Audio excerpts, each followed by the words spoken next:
ভিডিওটি দেখার আগে সবার কাছে ছোট্ট একটি রিকোয়েস্ট করতে চাই, প্লিজ প্লিজ প্লিজ যারা ভিডিওটি দেখবেন সবাই একটা করে সাবস্ক্রাইব করে দিবেন। আপনাদের ভালোবাসা পেলে এমন ভিডিও আরও উপহার দিব। ভিডিওগুলো বানাতে অনেক কষ্ট হয়, আমি জানি। ভিডিওটি অনেক মানুষই দেখবেন, প্লিজ একটা করে সাবস্ক্রাইব করে দিবেন। সবাইকে পুরো গল্পটি দেখার জন্য অনুরোধ রইল। আর যারা আমাকে ভালোবাসে তারা একটা করে লাইক করে দেখিয়ে দিবেন। Love you all. তো চলুন আজকের ভিডিওটি শুরু করা যাক। প্লিজ আমাকে বাঁচান ভাইয়া, আমি আপনার পায়ে পড়ি। আমাকে এই খারাপ লোকদের কাছে ফেলে যাবেন না, আমাকে বাঁচান প্লিজ, আমাকে বাঁচিয়ে নিন। এই পিচ্চি, আমার পা ছাড়ো। দেখো, আমি কোনো ঝামেলায় নিজেকে জড়াতে চাই না। সামনে থাকা লোকগুলোকে দেখছো, পুরাই গুন্ডা। তোমাকে হেল্প করতে যেয়ে আমি নিজে বিপদে পড়ব। আপনি একটা ছেলে মানুষ হয়ে এই কথা বলছেন? আপনি একটা কাপুরুষ। সে তুমি যাই বলো, আমি একটা অচেনা মেয়ের জন্য নিজের জীবনের ঝুঁকি নিতে পারবো না। এই রাতের আধারে একটা মেয়েকে বিপদে ফেলে চলে যেতে চাইছেন? যদি আমি আপনার বোন হতাম, পারতেন আমাকে এখানে ফেলে চলে যেতে? তুমি তো আমার বোন নও, আমাকে যেতে দাও, ছাড়ো। ওই রোমিও, তোদের সিনেমার ডায়লগ শেষ হলে মেয়েটাকে এখানে রেখে তুই ফোট। অন্ধকার রাতে শুনশান রাস্তায় সাদা কুর্তা পায়জামা পরা অতি সুন্দরী সারা ভয়ে কাঁপছে। কপাল কেটে চুইয়ে পড়ছে বিন্দু রক্ত। বয়স 18 ছুঁই ছুঁই, চোখে মুখে অসহতার ছাপ। তারই পাশে দাঁড়িয়ে আছে সুঠাম লম্বা দেহের তুর্য। কালো প্যান্ট, শু, শার্টের উপর ঢিলে করে রাখা টাই, চুলগুলো সুন্দর করে সেট করে রাখা। দেখতে পুরাই ডাসিং হিরো। দেখে বোঝার উপায় নাই তার বয়স 30-এর কোঠায় পৌঁছেছে। তাদের থেকে হাত পাঁচেক দূরে দাঁড়িয়ে আছে 4টা ছেলে, দেখতে গুন্ডাদের মতন, এবং তাদের চরিত্রও ঠিক তাই।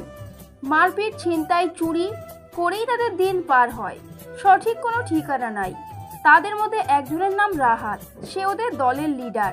সবার সামনে দাঁড়ানো সে, মুখে কৃত্রিম হাসি। এই নিরিবিলি রাস্তায় তুর্য নিজের চিন্তায় মগ্ন হয়ে হেঁটে আসছিল।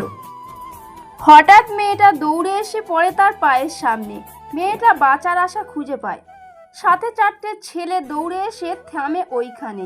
কিন্তু তুর্য যে তাকে বাঁচাতে রিফিউজ করবে সারা ভাবেনি। সারা আবারও আকুতির স্বরে তুর্যের হাত আঁকড়ে ধরে। দেখুন, আপনি আমার একমাত্র ভরসা। আপনি ওদের হাতে আমাকে রেখে গেলে আমি হয়তো আর জীবিত থাকবো না। প্লিজ আমাকে ফেলে যাবেন না। গো টু ব্লাডি হেল। বলেছি না, তোমার ম্যাটারে আমি পড়তে চাই না। ছাড়ো আমার হাত। তুর্য সারার থেকে ঝাড়া দিয়ে নিজের হাত সরিয়ে নেয়। পিছনে ফিরে ঘুরে হাঁটা শুরু করেছে। সারা ভয়ে মুচড়ে যায়, চোখ বেয়ে পানি গড়িয়ে পড়ছে। এবার কি করবে সুন্দরী? তোমার হিরো তো তোমাকে ফেলেই চলে যাচ্ছে, এবার তোমার কি হবে? আমি চেষ্টা করব, শেষ পর্যন্ত মরে যাব, তবু তোদের হাতে নিজেকে বন্দি হতে দেব না। তা কি করে পালাবে শুনি? সারা দৌড় দিল। রাস্তার পাশ ঘেঁষে থাকা বড় বড় গাছপালা, বন জঙ্গলের দিকে ঢালু বেয়ে নেমে গেল অন্ধকারে। সে দৌড়াচ্ছে। সাদা জামার জন্য সহজে সেই ছেলেগুলোর নজরে আসছে। ছেলেগুলো তাকে ফলো করে দৌড়ে ধরার চেষ্টা করছে। হঠাৎ একটা গাছের সাথে বাড়ি খেয়ে সারা পড়ে যায় মাটিতে। কয়েক সেকেন্ডে সে জ্ঞান হারিয়ে ফেলে। ছেলেগুলো দৌড়ে এসে থামে তার নিকটে। ছেলেগুলো নিজেদের শিকার ধরতে পেরে বিকট হাসিতে ফেটে পড়ে। ভোরের আলো ছড়িয়ে পড়েছে সবখানে। হসপিটালের সাদা দেওয়ালে কালো ঘড়িটা টিকটিক করে বেজে চলেছে। রক্ত শুকানো সাদা ড্রেসে মাথায় ব্যান্ডেজ করা সারা ধীরে ধীরে চোখ মেলে প্রচণ্ড ব্যথা অনুভব করে। চারপাশে চোখ বুলিয়ে চট করে উঠে বসে। আম্মা, তুমি উঠে গেছো? এখন কেমন লাগছে? মাথা ব্যথা করছে নাকি খুব? আব্বু, কাঁদছো কেন আম্মা? তুমি কেঁদো না, আমি ডাক্তারকে ডাকছি। শুয়ে পড়ো, উঠো না। Doctor, doctor. সারা কাঁদছে। তার বাবা দৌড়ে গেল কেবিনের বাইরে। সামনেই ডাক্তার সুফিয়া নাসরিনকে দেখে উনি বললেন, ম্যাডাম, আমার মেয়ের হুঁশ ফিরেছে, প্লিজ চেক করুন। খুব কাঁদছে, হয়তো ব্যথা করছে, প্লিজ চলুন। আচ্ছা চলেন দেখছি। এত বড় আঘাত পেয়েছে, রিকভারি হতে সময় লাগবে, চিন্তা করবেন না। বাড়িতে নিয়ে নিয়ম মতো ওষুধ খাওয়াবে। ব্যথাটা যেতে কয়েকদিন সময় লেগে যাবে। 3 দিন পর চেক আপের জন্য নিয়ে আসবেন। আপনি যেমন বলবেন তেমন খেয়াল রাখবো। ডাক্তার সুফিয়া এসে সারাকে চেক আপ করলেন। সবকিছুই নর্মাল এখন। পলাশ সাহেব দুপুর গড়াতেই সারাকে নিয়ে বাড়িতে প্রবেশ করলেন। রাস্তায় পলাশ সাহেব অনেক প্রশ্ন করলেও সারা চুপচাপ ছিল। বাড়ির উঠোনে বাবার এক হাত ধরে ধীর পায়ে এগোচ্ছে সারা। ঠিক তখনই ওকে দেখে এগিয়ে এলেন রেহানা বেগম। গালমন্দ করে বলে উঠলেন, মুখ পুরি আমাদের মুখে চুলকালি দিয়ে এখন অসুস্থতার নাটক করা হচ্ছে। খবরদার, এই বাড়িতে তুই পা রাখবি না। আম্মা এসব কি বলছেন? আমার অন্যায়টা কোথায়? ন্যায় অন্যায় আমি জানি না। পুরো রাত বাড়ির বাইরে থেকে নষ্টামি করে পড়ে থাকবি, আর সেই দায় কি আমরা নিব? বের হ বাড়ি থেকে। রেহানা তুমি চুপ করো, মেয়ে আমার অসুস্থ। আজ তুমি আমাকে চুপ করাতে পারবে না। এই মেয়েকে বাড়ি থেকে বের করো, না হয় তুমিও বেরিয়ে যাও। তারপরেও পাড়ার লোকের খারাপ কথা আমি শুনতে পারবো না। তোমার নষ্টা মেয়েকে এক্ষুনি বিতাড়িত করবা। আম্মা, আমি কোনো নষ্টামি করিনি। আমাকে এবারের মতো মাফ করে দেন। বারবার কেন নষ্টামি বলছেন? চুপ, মুখে মুখে তর্ক করা হচ্ছে। নষ্টামি করিস নাই তো রাতে কোথায় ছিলিস? মুখ পুরি বের হ বাড়ি থেকে। কোথায় যাবে ও? ওর যাওয়ার জায়গা কোথায়? কেন তুমি এমন অবিচার করলে রেহানা? তুমি চুপ করো, এটাই আমার শেষ কথা। এই মেয়েকে আমি আর বাড়িতে রাখবো না। রাস্তার মেয়ে রাস্তাতেই ফেলে আসো, না হলে গ্রামের সালিশ বসিয়ে এই মেয়ের আমি কঠিন শাস্তি দেওয়াবো বলে রাখলাম। তখন আর বাঁচাতেও পারবে না। সারা আর সাহস পায় না এগোনোর। পলাশ সাহেবও নিরুপায় হয়ে যায়, ভেবে পায় না কি করবেন। সারার চোখে গড়িয়ে পড়ে কান্নার নোনা পানি। আব্বু, আমার জন্য আপনি আর কষ্ট করবেন না। আমাকে আমার মতো যেতে দিন। আপনারা ভালো থাকবেন। কোথায় যাবা এখন আম্মু? চলো, তোমাকে আমি বাইরে থাকার কোনো একটা ব্যবস্থা করে দেব। তোমার আম্মুর মন যখন নরম হলে তারপর তোমাকে নিয়ে আসবো। আম্মু, আমাকে আর ঘরে তুলবেন না। উনি তো কম চেষ্টা করেননি আমাকে এ বাড়ি থেকে বের করার। এবার তো নিজেই হাত ধরে আমার জীবন শেষ করার জন্য রাতের আধারে নিয়ে যেয়ে খারাপ লোকদের হাতেই তুলে দিয়েছিল। অন্যদিকে দেশের নামকরা সবচেয়ে বড় ইন্ডাস্ট্রিয়ালের মালিক রাফসান মির্জার পরিবার সবসময় থাকেন নিউজের ফার্স্ট পেজ জুড়ে। 2 ছেলে 1 মেয়ে আর স্ত্রী নিয়ে তার পরিবার। আজও তার নতুন একটা প্রোডাক্ট লঞ্চের জন্য 34 নম্বর অফিসের সুবিশাল হলরুমটায় মানুষে মানুষে টইটুম্বর। সাংবাদিকের ক্যামেরার ফ্ল্যাশ আর পিকচার ক্লিকের শব্দে চারপাশটা শব্দে শব্দে ভরে আছে। স্টেজ তখন অফিস স্টাফরা সামলাচ্ছে। অন্যদিকে অফিস রুমে দাঁড়িয়ে রাগারাগি করছেন রাফসান। এটা কোনো কথা হলো? কতবার বলছি ছেলেটাকে টাইম মেনটেন করতে, কিন্তু তার কোনো ভাবান্তর নাই। যখন যা ইচ্ছা তাই করবে। এভাবে টিকে থাকতে পারবে? নিজেকে সে কীভাবে? সব কিছুতে এত উদাসীন কিসের জন্য আমি বুঝি না। বাবা রিল্যাক্স, ভাই হয়তো এখনই এসে যাবে। সে তো সব কিছুতেই একটু এমন করে। চলো আমরা স্টেজে যাই, ওদিকে সময় হয়ে গেছে। সময় হয়েছে সেসব তোমার ভাইয়ের মগজে আছে। দেখেছো কত বাজে? সে জানে না তার হাত ধরেই নতুন প্রোডাক্টের লঞ্চ হবে। ভাই ঠিক এসে যাবে, তুমি চলো, বাকিটা আমি হ্যান্ডেল করব। ওদিকে বারবার তোমার নাম অ্যানাউন্স চলছে, স্টাফ সবাই হ্যান্ডেল করতে পারবে না। রাফসান মুখে রাগ ঝেড়ে ছোট ছেলের সাথে স্টেজের দিকে এগোচ্ছেন। অন্যদিকে বড় ছেলে আইহান তুর্য দৌড়ে বাস ধরল। ভিড়ের ঠেলাঠেলিতে এগিয়ে একটা পাশে দাঁড়াতেই হঠাৎ তার হাতের ফোনটা পড়ে গেল সিটে বসা একটা মেয়ের মাথার উপর। ব্যান্ডেজ দেওয়া মাথায় ফোনের ওজনটুকুও লোহার সমান ব্যথা দিল সারাকে। পরপর শব্দ করে ওঠে, আউচ! কে রে? সরি, আমি খেয়াল করিনি। হাত থেকে ফোনটা পড়েছে, খুব লেগেছে নাকি?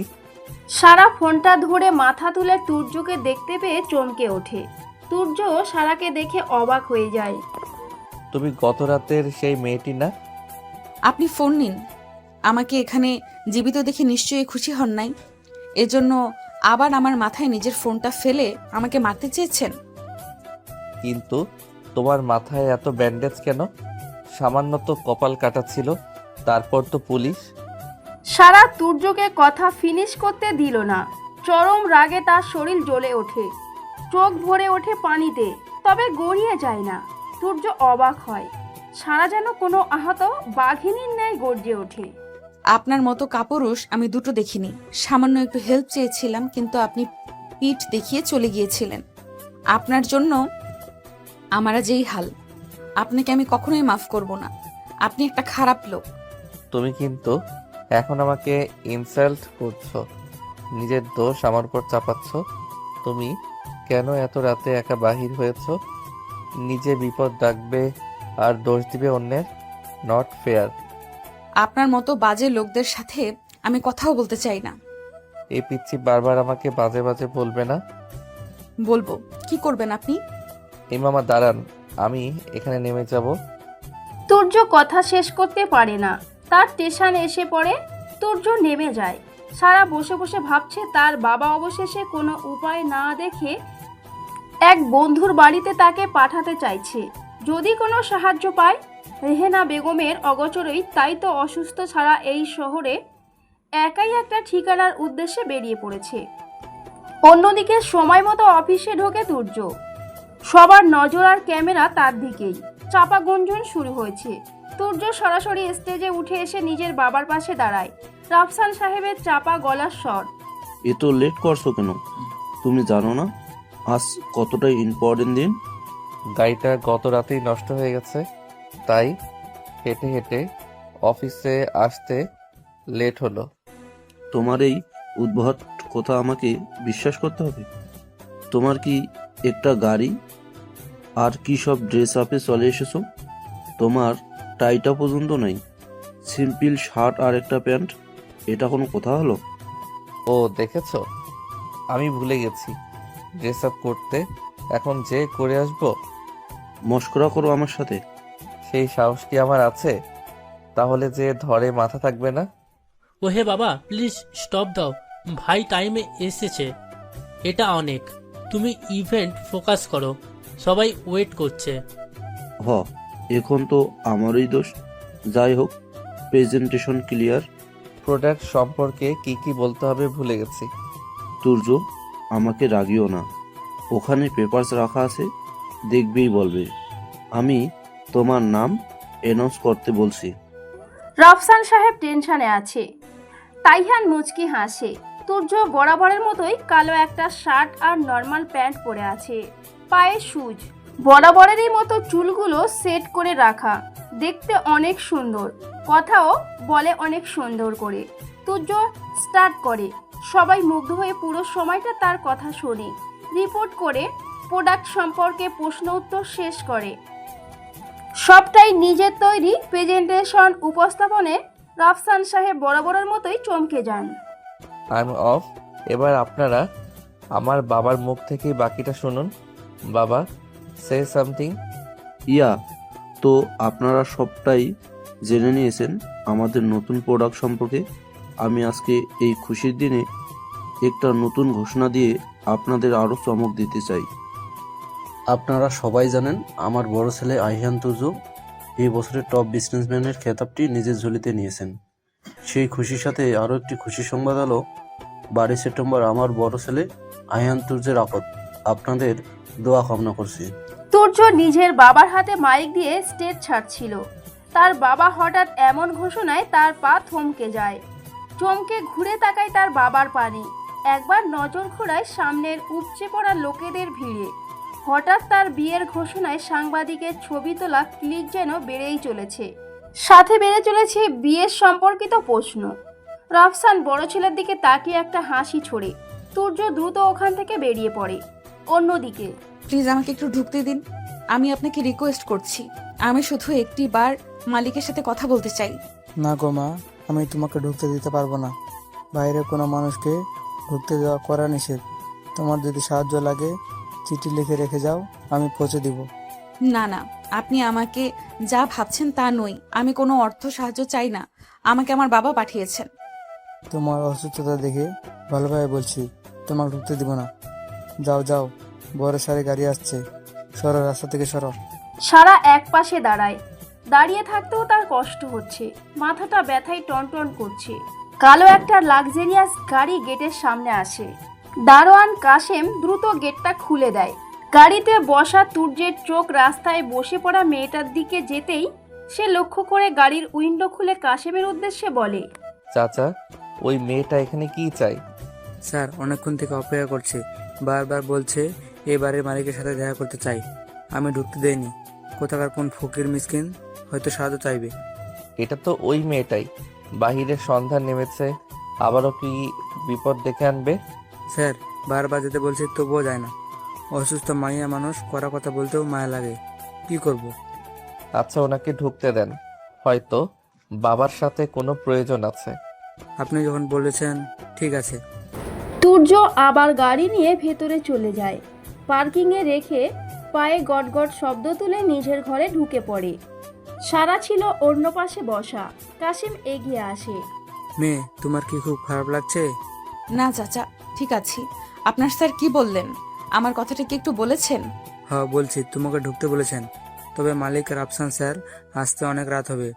এখানে ওনার ছেলে এসেছেন, তাই তুমি ভেতরে ঢুকে ওখানে দেখো বসার জায়গা করা আছে, ওখানে অপেক্ষা করো। তবে ভুলেও অন্দর মহলে প্রবেশ করো না, তাহলে আমার চাকরি থাকবে না। ধন্যবাদ চাচা, আপনি আমার অনেকখানি উপকার করলেন।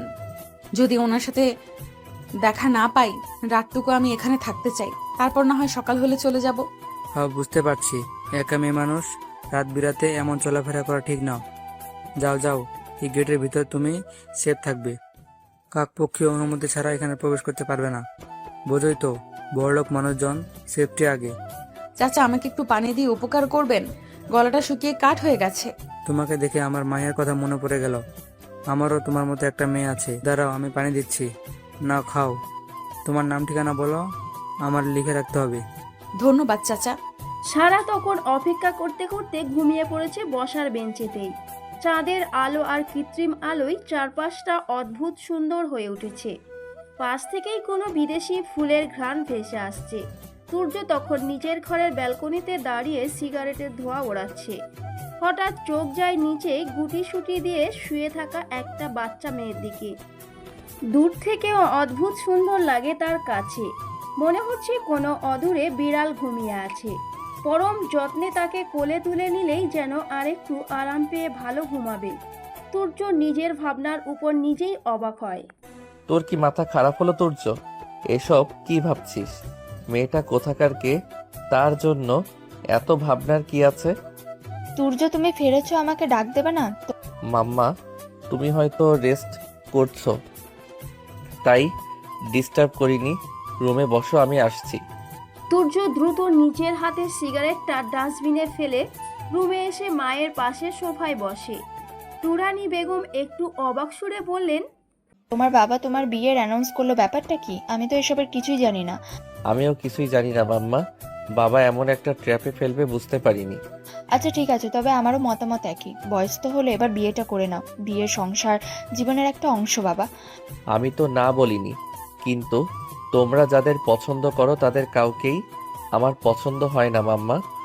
এক কথা বলে বলে আর কত নাকচ করবে? তোমার বাবা যত সম্বন্ধ এনেছে সবাই খুব সুন্দরী, উচ্চশিক্ষিত, উচ্চবংশীয়। দেখো তোমার সব বন্ধুদেরও বিয়ে হয়ে গেছে। আসিফের কিন্তু এখনো বিয়ে হয়নি। সবচেয়ে বড় কথা, তোমরা যে মেয়ে দেখছো ওগুলো আমার পছন্দ না। বাবা, সবাই সব দিক দিয়ে পারফেক্ট হয় না। আমাদের সেসব মানিয়ে নিয়ে জীবনসঙ্গীর সাথে জীবন পার করতে হয়। তোমার বাবাকেই দেখো, আমি যখন তোমার বাবাকে বিয়ে করি তোমার বাবা ছিল বেকার, আর আমার বড়লোক বাবা কখনো রাজি ছিল না আমাদের বিয়েতে। কিন্তু এখন দেখো, আমার বাবার চেয়েও তোমার বাবা আজ কতটা সাফল্যের পথে। আমাকে কি করতে বলছো? চিনি না জানি না, এক চোখের দেখায় বিয়ে করতে? মাম্মা, একবার চোখের দেখায় কি মানুষের রং চেনা যায়? তুমি একজন সফল মানুষ, তোমার জীবনসঙ্গীও তেমন ভালোই হবে। তুমি চিন্তা করো না, তোমার বাবার সম্মান, তোমার সম্মান জড়িয়ে আছে। এবার অ্যানাউন্স করে দেওয়া ডেটে আকদ না হলে কি হবে বুঝতে পারছো? এই জন্য তো বাবা এমনটা করলো। এখন আমার রেপুটেশন নিয়ে আমাকে ব্ল্যাকমেল করবে ভাবছে। তুমি চিন্তা করো না মাম্মা, আই হ্যান্ডেল দিস সিচুয়েশন। বাড়ির গেটে রাফসানের গাড়ি প্রবেশ করেছে। শব্দে সারার ঘুম ছুটে যায়। উঠে বসে মাথায় ওড়না টেনে দেয়। রাফসান আর তাইহান তখন গাড়ি থেকে বের হয়ে বাড়ির ভেতরে যাবে। সারা মৃদু পায়ে এগিয়ে সালাম দেয়। তাইহান সারাকে দেখে অবাক হয়ে চেয়ে থাকে। রাফসান মির্জা ভুরু কুঁচকে তাকায়। কে তুমি? ধন্যবাদ। পলাশ মির্জা আমার বাবা আমাকে আপনার কাছে পাঠিয়েছেন সাহায্যের জন্য। এই নিন ওনার চিঠি। আমাকে একটা কাজের ব্যবস্থা করে দেওয়ার জন্য উনি রিকোয়েস্ট করেছেন। দয়া করে যদি আমার থাকার ব্যবস্থা করে দিতেন, আমি আপনার কৃতজ্ঞ থাকব। আচ্ছা, রাত অনেক হয়েছে, ভেতরে এসো, সকালে এ ব্যাপারে কথা বলবো। তোমার অবস্থাও ভালো নয়, রেস্ট করো, তারপর না হয় তোমার ব্যাপারে শুনবো। সারা হাঁপ ছাড়ে। তাহলে তার একটা থাকার ব্যবস্থা হবে। সে রাফসান সাহেবের সাথে ভেতরে প্রবেশ করে। একজন সার্ভেন্টকে ডাক দিয়ে সারাকে ইশারা করে উনি বলে ওঠেন, এই মেয়েটির জন্য একটা রুম রেডি করে দাও এবং তার সঠিক যত্ন নাও। মেয়ে, তুমি ওনার সাথে যাও। জি স্যার, ধন্যবাদ। সারা সার্ভেন্টের সাথে চলে যায়। তাইহান নিজের ঘরের দিকে এগোয়। মির্জা রাফসান ড্রয়িং রুমের সোফায় বসে ক্লান্ত হয়ে তুরানি তখন পানির গ্লাস হাতে এগিয়ে আসে। সকাল 6টা। সূর্য ওয়ার্কআউটের জন্য বাহিরে তার বরাদ্দকৃত স্থানে এসে ব্যায়াম করছে। একটা ট্রাউজার আর গেঞ্জি পরে ঘামে ভিজে গেছে পুরো শরীর। হঠাৎ শব্দে সে পিছনে ঘুরে সারাকে দেখে চমকে যায়। এই পিচ্ছি, তুমি এখানে কি করছো? রাতে বাহিরেই ছিলে। আপনি? আমারও একই প্রশ্ন। আপনি এখানে কি করছেন? আপনি নিশ্চয়ই এবারের কর্মচারী। অবশ্য বড়লোক বাড়ির কর্মচারীদেরও ভাবের কমতি নাই। সাত সকালে উঠে ব্যায়াম করে বেড়াচ্ছে, শুধু কাজে ফাঁকিবাজি করার ধান্দা। এই, তুমি কিন্তু বেশি বেশি বলছো। আপনি একটা খারাপ লোক। আপনার সাথে কথা বলার ইচ্ছেই আমার নাই, যত সব। সারা সূর্যকে পাত্তাই দিল না। সূর্যের ইগো হার্ড হলেও কিছুই বলল না। সারা তখন সূর্যকে অতিক্রম করে সুন্দর হলুদ সদ্য ফোটা একটা গোলাপের কাছে এলো। একটু ছুঁয়ে দিবে, তখনই সূর্য ধমক দিয়ে ওঠে, স্টপ ইট, ফুল ছিঁড়বে না, ওটা আমার গাছ। ওই, আমি কি ফুল ছিঁড়ছি? অন্যদের নিজের মতো খারাপ মনে করেন নাকি? আমি বারণ না করলে তো তুমি ছিঁড়তেই যাচ্ছিলে। আমার ফুল গাছ টাচও করবে না। আপনার গাছ নাম লেখা আছে বুঝি? এটা এবারের মালিকের গাছ। আর শুনুন, আমি না এবারের মেহমান, তাই আমার সাথে ঠিক মতো কথা বলুন, না হলে আপনার নামে বিচার দিয়ে চাকরি থাকবে না। আচ্ছা, তুমি তো দেখছি ভিআইপি। তা শুনি, কোন দেশের মেহমান? আপনার বিশ্বাস হচ্ছে না তো? ঘুম থেকে সবাই উঠলেই দেখতে পাবেন। এই শোনো, তোমার ব্যান্ডেজ চেঞ্জ করে নিও। ভেতরে হয়তো ব্লিডিং হয়েছে, দেখেই আগলি মনে হচ্ছে। সারা তখন মাথায় হাত গেল। সত্যি তার মাথায় প্রচন্ড ব্যথা। তবে বাস্তব জীবনের চেয়ে মাথার এই ব্যথাটা তার কাছে খুবই ক্ষুদ্র লাগছে। সারাকে ভাবনায় দেখে সূর্য আবারও প্রশ্ন করে, তোমার মাথায় এত আঘাত পেয়েছো কিভাবে? সেদিন রাতে তো জাস্ট কপালে একটু কাটা ছিল। সবটা হয়েছে আপনার জন্য। আপনি আমাকে ফেলে এসেছেন দেখেই আমার বাঁচার জন্য দৌড়াতে যেয়ে গাছের সাথে বাড়ি খেয়ে মাথা ফেটে গেছে। ভাগ্যিস ওই রাতে আমি বেহুশের পরপর পুলিশ এসেছিল, না হলে তো মারাই পড়তাম। আর আপনি হতেন আমার খুনের প্রথম কারণ। এজন্যই কাউকে সাহায্য করতে নেই। পুলিশ ডেকেও সে আমাকেই দোষী ভাবছে। মেয়েটা, আপনি একটা খারাপ লোক। এই পিচ্ছি, কাকে তুমি খারাপ লোক বলছো? কে তোমার কি খারাপ করলো? তাহিয়ান আস্তে আস্তে শেষ কথাটুকু বলল। সারার মনে পড়ে গেল গত রাতের মির্জা রাফসানের সাথে এই ছেলেটাও ছিল ভালো পোশাকে। তার মানে এটা ওনার ছেলেই হবে। সারা মাথার ওড়নাটা আর একটু টেনে দিল। আমি আসলে এখানে ঘুরতে ঘুরতে এসেছি। এ পাশটা ভাইয়ের পছন্দের জায়গা। ফুলগুলো কত সুন্দর, তাই না? হ্যাঁ, আপনার ভাইয়ের রুচি অনেক সুন্দর। কিন্তু তুমি রাতে ঘুমাওনি? তোমাকে দেখে অসুস্থ মনে হচ্ছে। আবার এত সকালে উঠেছো, কি ব্যাপার? কোনো অসুবিধা নেই, আমার সকালে ওঠার অভ্যাস, এই জন্য নামাজের পর বেরিয়েছি। আপনাদের বাসার সবাই ঘুম? সবাই ঘুম না, যে যা সকালে কাজে ব্যস্ত। তাছাড়া তোমার নামটা কি? সারা। আপনারা থাকুন, আমি আসছি। সারা ওখান থেকে চলে যায়। সূর্য তাইহানের দিকে ভুরু কুঁচকে তাকায়। তাইহান তখনও সারা যাওয়ার দিকে চেয়ে আছে। কি ব্যাপার ছোট, তুই এখানে? সকালে তো ঘুম থেকে তোকে তোলাই যায় না। তোমার কাছেই এসছি, নতুন প্রোডাক্টের ব্যাপারে কিছু ডিসকাস ছিল। তোমাকে তো এখানেই পাবো এখনের জন্য। বাবা, এবার তোমার ব্যাপারে বেশ সিরিয়াস। আব্বুকে এমন প্ল্যান কে দিয়েছে? বলো, প্ল্যানটা কেমন হয়েছে? সুন্দর না? তোমার আকতের নিউজের সাথে নতুন প্রোডাক্টের কানেকশন লাগিয়ে ব্যাপারটা এখন ভাইরাল টপিক। এত সেল বেশি আসবে, বেনিফিট 100-এ 100। আচ্ছা, খুবই ভালো প্ল্যান। আমি জানতে চাইছি প্ল্যানটা কে দিল? তোমার পছন্দ হয়েছে? আসল প্ল্যানটা আমি দিয়েছি। তাহলে এবার তুমি আমাকে রিওয়ার্ড হিসাবে চীন ট্যুরের টিকিট গিফট করতে পারো। I don't mind. তুর্য দিল ধমক। মুহূর্তে তার মুখের চিত্র পাল্টে যায়। রাগী ফেসটা শো হতেই তাহিয়ান নিজের জিভ কাটে। Get lost. তোর পরবর্তী 3 মাস নো ছুটি, নো ট্যুর। এটাই তোর রিওয়ার্ড। ভাইয়া, আরে ভাইয়া শোনো, ধুর, নিজের পায়ে নিজেই কুড়ুল দেয়া ঝুঁকি একেই বলে। চেয়েছিলাম এবার একটা জম্পাস ট্যুর দেব। আরে ভাইয়া শোনো তো। তুর্য নিজের ঘরে চলে যায়। তাইহান মন খারাপ করে বসে পড়ে। বেলা বাড়তেই মির্জা পরিবারের সবাই ব্রেকফাস্টের জন্য ডাইনিং টেবিলে জড়ো হয়েছে। কাজের লোকগুলো ব্যস্ত হাতে খাবার সার্ভ করছে। সারা তখন ওখানে আসতে সাহস পায় না, তাই চুপটি করে ঘরেই বসে থাকে। তার জন্য বলে রাখা সার্ভেন্টটা সারা সব দিকের খেয়াল রাখছে। সকালে সে ব্যান্ডেজ পাল্টে দিয়ে সারার খাবার দিয়ে ওষুধ দিয়ে গেছে। খাওয়ার পর্বে মির্জা রাফসান বলে উঠলেন, সূর্য, তোমার মতামতের জন্য অনেক অপেক্ষা করছি, ফলাফল শূন্য। তাই এবার তোমার মাম্মা এবং আমি মিলে তোমার জন্য মেয়ে সিলেক্ট করছি। আব্বু, তুমি আমার বিয়েটাকেও বিজনেস বানিয়ে ফেলছো।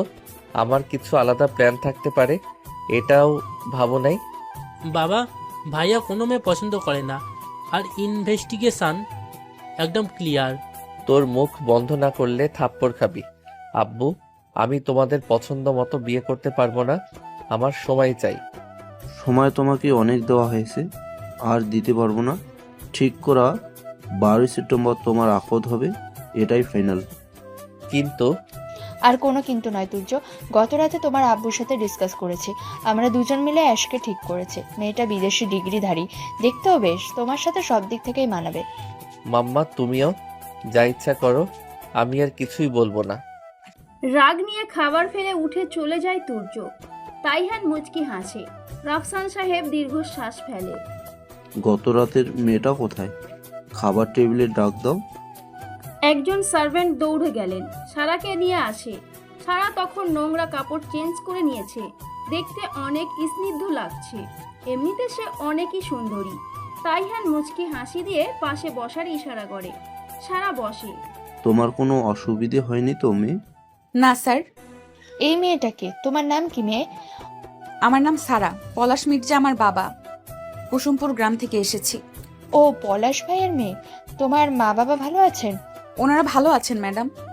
তোমার বাবার চিঠি আমি পড়েছি। তুমি তো অনেক ছোট, অফিসও কিছু রুলস আছে।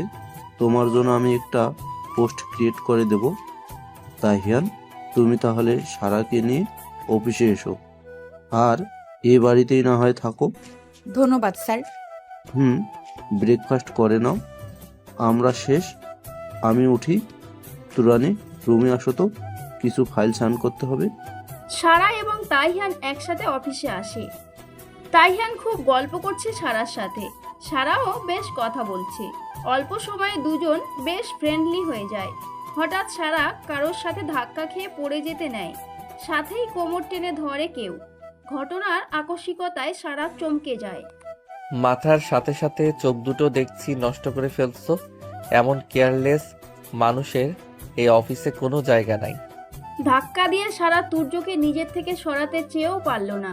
তুর্য নিজেই ছেড়ে দিল। তাইহান ভয়ে আছে। তার ভাই এমন গায়ে পড়া মেয়ে মানুষ সহ্য করতে পারে না। অন্যদিকে সারা রেগে বম। আপনি ইচ্ছে করেই আমাকে ধাক্কা দিয়েছেন। আমি দিয়েছি? হ্যাঁ দিয়েছেন। আচ্ছা, আপনার কি আমার সাথে কোনো শত্রুতা আছে? সবসময় আমাকে বিপদে ফেলতে চান কেন? এই মেয়ে, আমি কখন তোমাকে বিপদে ফেলেছি? তুমি নিজেই তো একটা বিপদ। অফিসে এসেছি, এখানেও আপনি আমার পথে এসেছেন। ধাক্কা দিয়ে অলমোস্ট ফেলেই দিয়েছিলেন, আর বলছেন আমি বিপদ। সারা, তর্ক করো না প্লিজ। আপনি এই লোককে ভয় পেতে পারেন তাহিয়ান, কিন্তু আমি পাই না। আপনি জানেন না উনি কতটা খারাপ, কেয়ারলেস একটা কাপুরুষ। ভাই রেগে লাল হয়ে গেছে। সারা, চুপ হয়ে যাও, না হলে তোমাকে থাপ্পড় মারবো, প্লিজ। ভাই, এই লোককে আপনি এত সম্মান দিবেন না। হতে পারে আপনার বড়, কিন্তু সেই তো আপনাদের একজন কর্মচারী। তাই ভয় পাবেন না। এই ফাজিল লোককে আমি শায়েস্তা করব। ও রিয়েলি? আমিও দেখতে চাই তুমি কিভাবে আমাকে শায়েস্তা করবে? দেখুন, আজ আমার এই অফিসে প্রথম দিন, তাই মুড ভালো, এজন্য আজকের মতো আপনাকে ছেড়ে দিচ্ছি, কিন্তু এরপর আর ছাড় দিব না। সারা কথাটুকু শেষ করে তাইহানের হাত টেনে ওখান থেকে চলে যায়। তাইহান ভয়ে জমে গেছে। সারা দূরে এসে হাঁপ ছাড়ে। এটা তুমি কি করছো সারা? বাইকে রাগালে আমরা কেউ টিকিট পাবো না। আমাদের এই সব কিছু ভাইয়ের জন্য টিকে আছে। মানে? আরে যাকে তুমি কর্মচারী মনে করছো সেই সব কিছুর মালিক। বাবা তো শুধু নাম মাত্র। সব কিছু তো ভাইয়ের জন্য। আমাদের সেই ছোট কোম্পানিটা আজ এত বড় হওয়া সম্ভব হয়েছে শুধুমাত্র ভাইয়ের মেধা পরিশ্রমের জন্য। কি বলেন? উনি আপনার সে বড় ভাই? I mean Mirza Ahiyan? হুম। আউচ, আগে বলবেন না। ইসরে, এবার আমার কি হবে? আমি তো শেষ। তুমি তো বলার সুযোগ দাওনি আমাকে। তাছাড়া বাড়িতে ভাইয়ার সাথে তোমাকে সকালে দেখেছিলাম, ভেবেছি তুমি হয়তো জানো। দূর কলা, উনি একজন টপ বিজনেসম্যান হয়ে ঘুরে বেড়ান সাধারণ পোশাকে। আমি কিভাবে বুঝবো? এখানে সবাই, ইভেন আপনিও স্যুট টাই ছাড়া বাড়ি থেকে বের হন না। ভাইয়া সিম্পল ভাবে চলাফেরা পছন্দ করে, এজন্য তো উনি বেশি ফেমাস, সব মেয়েদের আকর্ষণ। শোনো, ভাইয়ার কেবিন ওইটা। তুমি যে সরি বলে আসো, না হলে যা রেগেছিল না জানি কি করবে। বাট ভয় করছে। ভয় নাই, আমি আছি, এখন যাও। সারা ভয়ে ভয়ে তুর্যের কেবিনে নক করে। অনুমতি পেয়ে ভেতরে আসতেই তুর্য হাত টান দেয়। নিজেকে সামলাতে সারা তুর্যের শক্ত বুকের উপর পড়ে যায়। নাকটা যেন থেতো হয়েছে তার। তুর্য দাঁত চেপে বলে ওঠে, how dare you treat me like this? আমি আপনাকে তখনের জন্য সরি বলতে এসেছি, কিন্তু আপনি আবার আমাকে ব্যথা দিচ্ছেন। আমার হাত ছেড়ে দিন। তুর্যের সাথে এমন ব্যবহার করার সাহস কেউ পায় না। সেখানে তোমার মতো পিচ্চি মেয়ে বারবার আমাকে অপমান করছো, বাজে কথা বলছো। সারা তুর্য থেকে সরে আসতে চায়। তুর্য আরো শক্ত করে সারার হাত পিছনে মুড়ে ধরে। সারা লেগে আছে তুর্যের বুকের সাথে। এক হাত দিয়ে তুর্যের বুক বারবার ধাক্কা দিয়েও এক চুল সরাতে পারছে না। তুর্য বাঁকা হাসে। এতটুকু শক্তি দিয়ে আমার সাথে লড়তে আসছো? প্লিজ ছেড়ে দিন। আই এম সরি, আমি জানতাম না আপনি মির্জা স্যারের বড় ছেলে। তুমি একটা ছেলে মানুষকে বারবার অপমান করেছো, পরিণতি কি হবে না ভেবেই তোমাকে এক চুল ছাড় দিব না। দেখুন, আমি এক কান ধরে সরি বলছি, তারপরেও আমাকে ছেড়ে দিন। আসতে পারি? তুই কি বিজি? হায় হায়, এটা আমি কি দেখছি? মির্জা আহিয়ান তুর্যকে বুকের এক রূপসী নারী। একটা ছেলের আগমনে তুর্য দ্রুত সারাকে ছেড়ে দিয়ে সোজা নিজের চেয়ারে যেয়ে বসে পড়ে। সারা লজ্জায় থ হয়ে দাঁড়িয়ে আছে। ছেলেটা আসিফ, তুর্যের ফ্রেন্ড। সারার কাছে এসে মুচকি হাসির সাথে হাত বাড়িয়ে দেয়। সারা হাত মেলায় না। হায়, আমি আসিফ। আমি সারহা, বাবা পলাশ মির্জা, মা রেহেনা বেগম, গ্রাম কুসুমপুর, রাইট? আপনি কিভাবে জানেন? ওই দিন রাতে হসপিটালে ভর্তির পর আমি তোমাকে বায়োডাটা বের করে দিয়েছিলাম, তাই তো হসপিটাল কর্তৃপক্ষ তোমার বাবাকে খবর পাঠাতে পেরেছিল। খবর পেয়ে উনি সকালে আসেন তোমার কাছে। ও, ধন্যবাদ। আপনি তাহলে ওই দিন আমার জীবন বাঁচিয়েছিলেন। আপনাকে অসংখ্য ধন্যবাদ। মানুষের জীবন বাঁচানোই আমার কর্ম। তোদের জাতীয় পরিচয় পর্ব শেষ হলে জানতে পারি এখানে কেন এসেছিস? আরে গুরু, রাগ করছিস কেন? একটু কথা তো বলছি। তো সারাহা, এখন তোমার কন্ডিশন কেমন? Much better now. গুড, কিন্তু এখানে তোমার সাথে দেখা হবে ভাবিনি। তোদের কথা বলার হলে আমার কেবিন থেকে বেরো, আমার কাজ আছে। আর এই পিচ্চি, তোমার কোনো কাজ নাই? অফিস এসেছো কি ঘুরে বেড়ানোর জন্য? আপনার সাথে পরে কথা হবে ভাইয়া, আমি আসি। ভাইয়া ডেকে তো মাথা ব্যথা করে দিল। সারা আর পিছু ফেরে না, সোজা বেরিয়ে যায়। তুর্য রাগ নিয়ে আসিফের দিকে চেয়ে আছে। আসিফ অপোজিট চেয়ার টেনে বসে পড়ে। ব্রো, এত রেগে যাচ্ছিস কেন? প্রেমে ট্রেমে পড়েছিস নাকি? এরকম একটা মেয়ের প্রেমে পড়বো আমি? No way. বাট এসে তো দেখছি দুজনই চিপকে আছস। কি কাজে আসছিস বল? আঙ্কেল আসতে বলেছে 12 তারিখে শপিং এর জন্য। আসিফের হাসি তুর্যের সহ্য হলো না। ঠাস করে কলম মেরে দিল মাথায়। আসিফ সরে যাওয়ায় কলম ফ্লোরে পড়ে শব্দ হলো। তবুও আসিফের বিদ্রুপের হাসি কমে না। আমার সাথে মশকরা করতে আসলে বেরিয়ে যা, মুড ভালো নাই। তা বললে তো হবে না। বিয়া করবা বন্ধু আর শপিং করবা না তা তো হবে না। আর মাত্র 5 দিন বাকি। ওদিকে তোমার হবু বউ এসে অপেক্ষা করবে। হাতের কাজ শেষ করে আঙ্কেল তোকে নিয়ে যেতে বলেছে। দেখ, তোর বিয়ের জন্য আমি 7 দিন ছুটিও নিয়েছি। গো টু হেল, আমি যাব না কোনো শপিংয়ে। বাবাকে বলে দে আমার হাতে কাজ আছে, এখন ফালতু সময় নাই। আরে আরে, এত বিজি হলে হবে? শহরের টপ বিজনেসম্যানের বিয়ে যদি সাদামাটা হয় পাবলিক মানবে? ভাই ভাই, আঙ্কেল তো অ্যারেঞ্জমেন্ট করেছে ভালোই, তোর দায়িত্ব আমার উপর দিয়েছে, যেতেই হবে। আসিফ, বিরক্ত করিস না তো। তুই না গেলে না যা, আমি গেলাম সারার সাথে একটু আড্ডা দিয়ে আসি।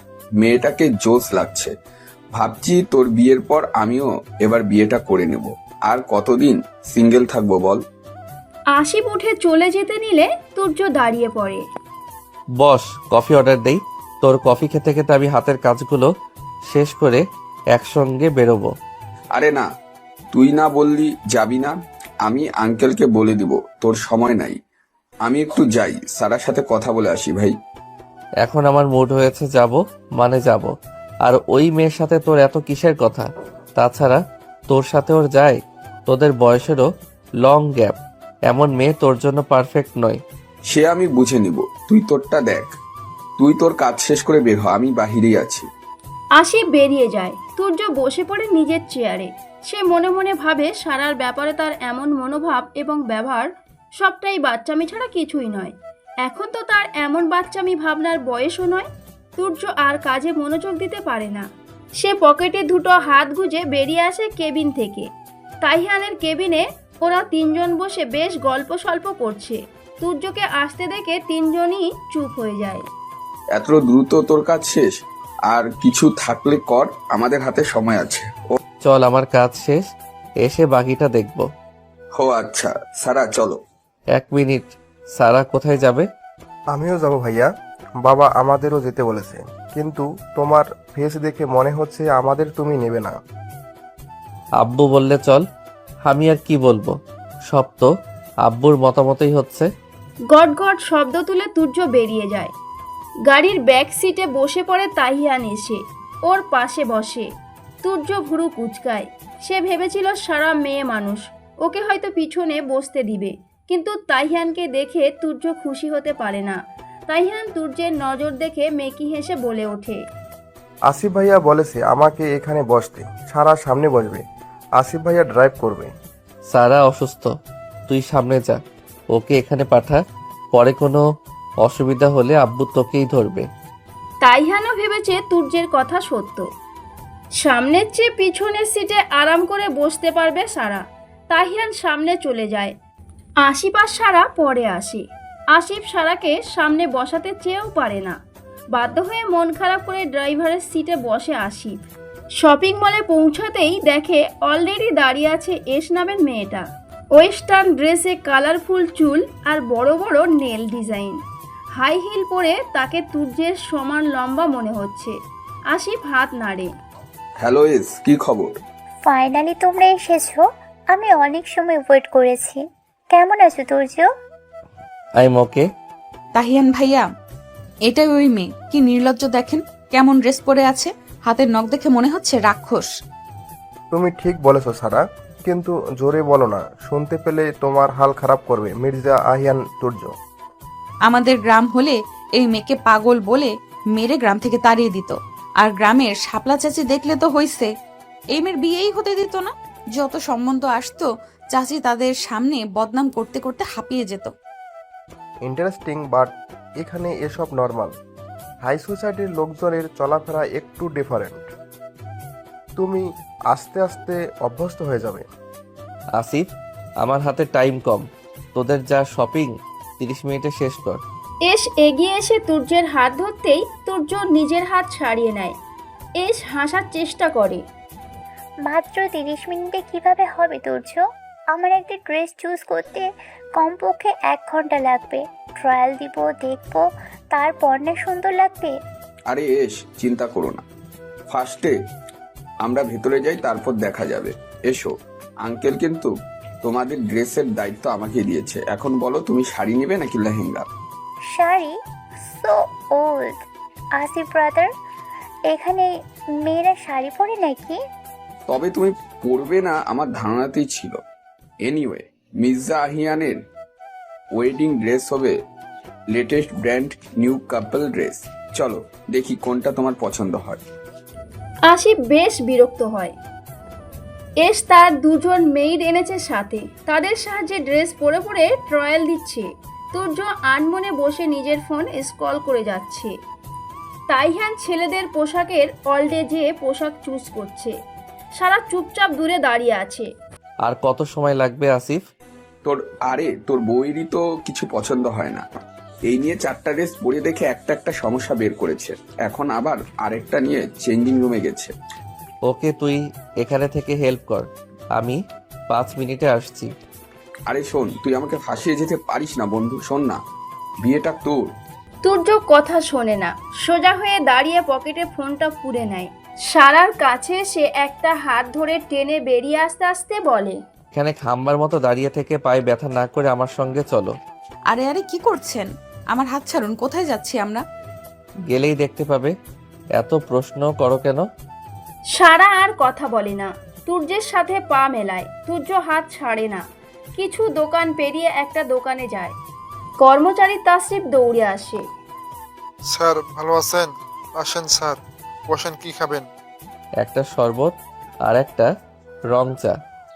এখনই আসছি। উনি কি আমাদের ম্যাডাম? তোমার কি খবর তাসফিস? ভালো স্যার। স্যার কি নেবেন আজ? ম্যাডামের জন্য ভালো কিছু ড্রেস আছে, দেখাবো? বসেন, আমি দেখাচ্ছি। তাসরিফ চা শরবত আনার জন্য লোক পাঠিয়ে সুন্দর ড্রেসগুলোর গাঁটি ধরে নিয়ে আসছে।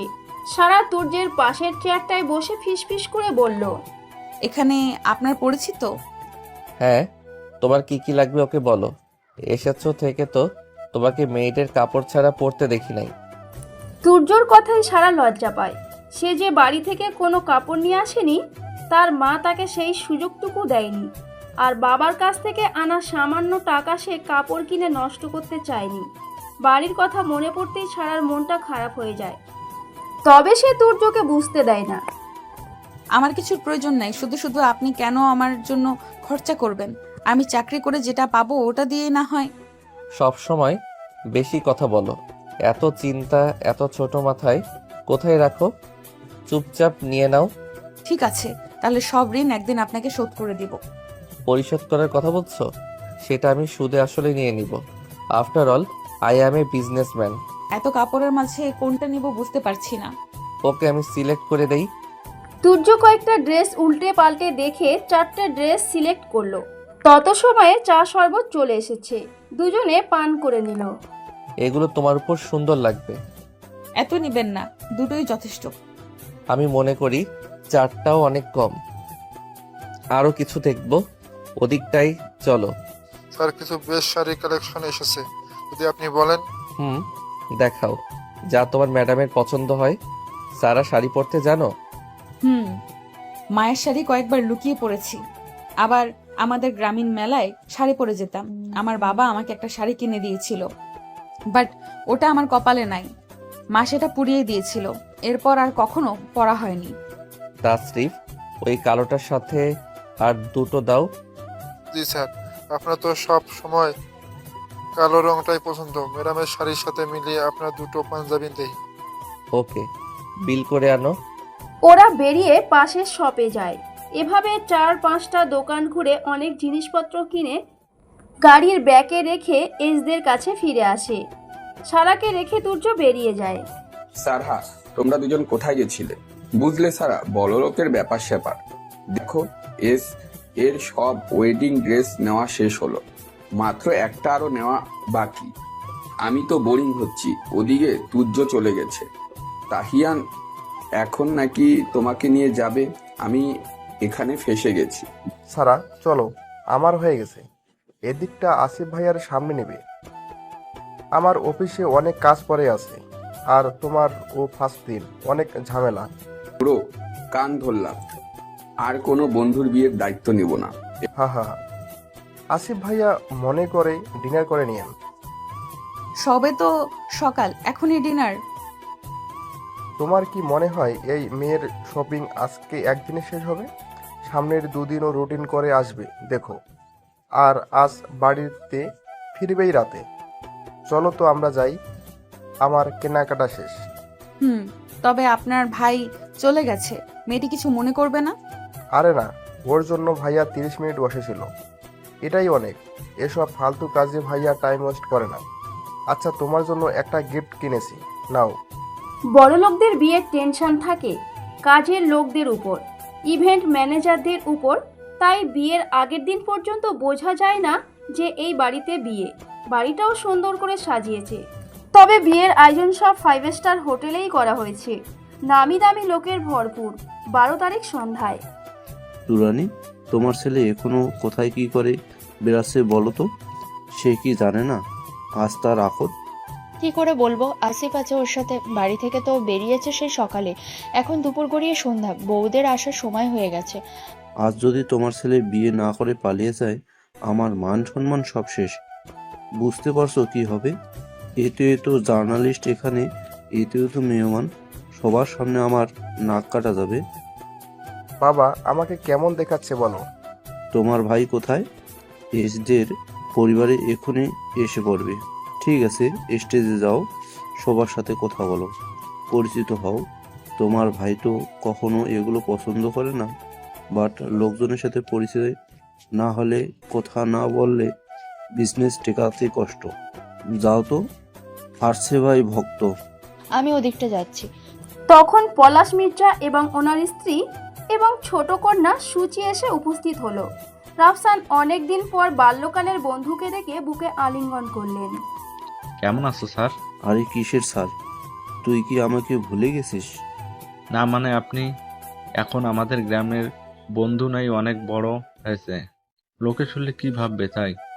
পর করে দিয়েছিস, কিন্তু আমি তোদের ভুলিনি, শুধু যাওয়ার সময়টা পাও না। তোরা তো আসতে পারিস, আর এসব আপনি আগে ছাড়তো। আমি ওনার স্ত্রী ভাই, আর এটা আমাদের একমাত্র মেয়ে সুচি। আপনি ভালো আছেন? সেধে কথা বলা রেহেনার দিকে তেমন গুরুত্ব দিলেন না রাফসান। পলাশের চিঠিতে সে এই মহিলার সম্পর্কে ধারণা পেয়েছেন দেখে অল্প কথায় এড়িয়ে গেলেন। পলাশের থেকে বিদায় নিয়ে অন্য মেহমানের কাছে গেলেন। দেখেছো কি ভাব তোমার বন্ধু? বড় লোক হয়েছে তো কি হয়েছে, আমাদের সাথে ভালো করে কথা বললো না। বলো তো, তোমাকে কত করে বলছি এই দাওয়াতে আসবা না, তুমি যে দেখি এসেছো। কত বড় লোক শুনেছি তোমার বন্ধু, আর বড় লোকদের বিয়েও দেখিনি, তাই তো এসেছি দেখতে। আর এখানে সবাই বড় লোক মানুষ, এদের মধ্যে যদি কেউ সুচিকে পছন্দ করে, বুঝতে পেরেছো? আমাদের তো কপাল খুলে যাবে।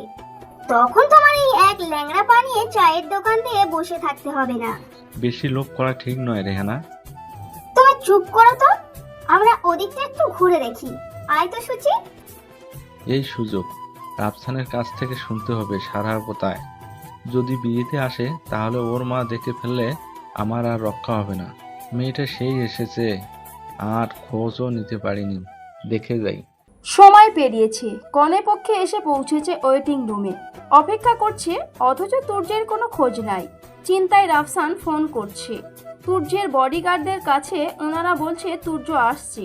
রাফসান সাহেব মেহমানদের সাথে কথা বলছেন, এমন সময় কালো গাড়িটা হোটেলের গেটে এসে থামে, সাথে আরো 2টা গাড়ি।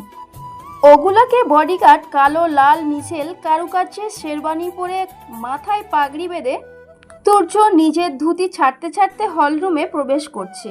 লোকজন ক্যামেরা বা সব তুর্যের উপর। পাশে হেঁটে আসা আশফি বা সারার সাথে আরও কিছু তুর্যের ফ্রেন্ডের উপর কারণ নজর নেই বললেই চলে। রাফসান সাহেব এগিয়ে আসেন। রাত 7টায় ইভেন্ট শুরুর টাইম, আর তুমি এত লেট, কোথায় ছিলে? আব্বু, আমি আপনার ঠিক করা টাইমে বিয়ে করেছিলাম, তারপর এখানে পৌঁছাতে কিছু সময় লেগে গেছে। মানে কি বলছো তুমি? তোমার বিয়ে তো আজ এখানে হবে অ্যাশের সাথে। অ্যাশ কখন পৌঁছে গেছে? তোমার অপেক্ষায় আমরা সবাই। এ ব্যাপারে সরি আব্বু, আমি সারাকে বিয়ে করে এসেছি। রাফসানের মাথায় যেন আকাশ ভেঙে পড়ল। সারা ভয়ে কাঁপছে, মাথা নিচু করে আছে। তুর্য সারার এক হাত চেপে ধরে আছে। তুর্যের লো কথাগুলো পাশে থাকা কয়েকজন মাত্র শুনে গসিপ শুরু করলো। মহলে সন্দেহজনক হলে তুরানি এগিয়ে আসে। সবটা শুনে সেও যেন চুপসে গেছে। অন্যদিকে তুর্যের আসার খবর পেয়ে অ্যাশ রুম থেকে বেরিয়ে আসে। সারার হাত ধরে দাঁড়িয়ে থাকা তুর্যকে দেখে সে এগিয়ে আসে। তুর্য, তোমার আসতে এত লেট হলো? আমি সেই কখন থেকে ওয়েট করছি। দেখো তো আমাকে এই লুকে কেমন লাগছে। এস, তোমার সাথে কিছু কথা আছে, ভেতরে চলো। তোমার সাথে এখন কি কথা বলবো? আকদের সময় হয়ে গেছে, কথা পরেও বলা যাবে। লোকজনদের ওয়েট করানো ঠিক নয়। সেই ব্যাপারেই বলবো, তুমি রুমে চলো। বাবা প্লিজ মাথা গরম করো না, সবাই দেখছে। তুর্য, তোমার থেকে এটা আশা করিনি। তোমার যদি এই রাস্তার মেয়েকে এত পছন্দ তাহলে আগে কেন আমাদের জানাওনি? আমি সময় চেয়েছিলাম মাম্মা, তোমরা আমাকে জোর করেছো, বাধ্য হয়ে আমাকে এমন একটা পদক্ষেপ নিতে হলো। তুরানি, এখন তর্ক করার সময় নয়, চলো এসের বাবা মায়ের কাছে। রাফসান সাহেব হাত জোর করে মাপ চেয়েছেন। অ্যাশ আসিফের থেকে বিয়ে ভাঙার কথা শুনে সেন্সলেস হয়ে গেছে। তুর্য সারার হাত ধরে স্টেজে এসে সবার সামনে তাকে বউ হিসেবে পরিচয় করিয়ে দিচ্ছে। পলাশ সাহেবের চোখের খুশির পানি আর রেহেনা বেগমের চোখের আগুন। পরিস্থিতি বেশ ট্রেন্ডি হিসেবে লোক দর্শককে ধরা দিয়েছে। নিউজের হেডলাইনে লেখা হচ্ছে শহরের টপ বিজনেসম্যান আইহান তুর্যের নাটকীয় বিয়ের নানান কথা। পজিটিভ নেগেটিভ কোনো কথাই যেন তুর্যকে কুড়িয়ে দিতে পারে না। ইভেন্ট শেষ হলো। মেহমান আপ্যায়নের পর সবার বিদায়ের সাথে অ্যাশ তখনও হোটেলের রুমের কান্নায় ভেঙে পড়েছে। অ্যাশের বাবা মা তাকে জোর করে নিয়ে যাচ্ছে। তুর্য সারাকে নিয়ে বাড়িতে প্রবেশ করছে। আমার ভয় করছে আপনি এমন একটি কাজ করবেন কেউ আশা করেননি। আর আমাকেও আপনি ব্ল্যাকমেল করেছেন। সব আপনার প্ল্যানের অংশ। আমি কোনো ক্লিয়ারেন্স দিতে চাই না, চুপচাপ আমার ঘরে আসবে। এখন থেকে তুমি এই বাড়ির বড় বউ। আপনার বাবা মা? ওদের কথার মাঝে বাড়িতে আসে তুর্যদের পরিবার।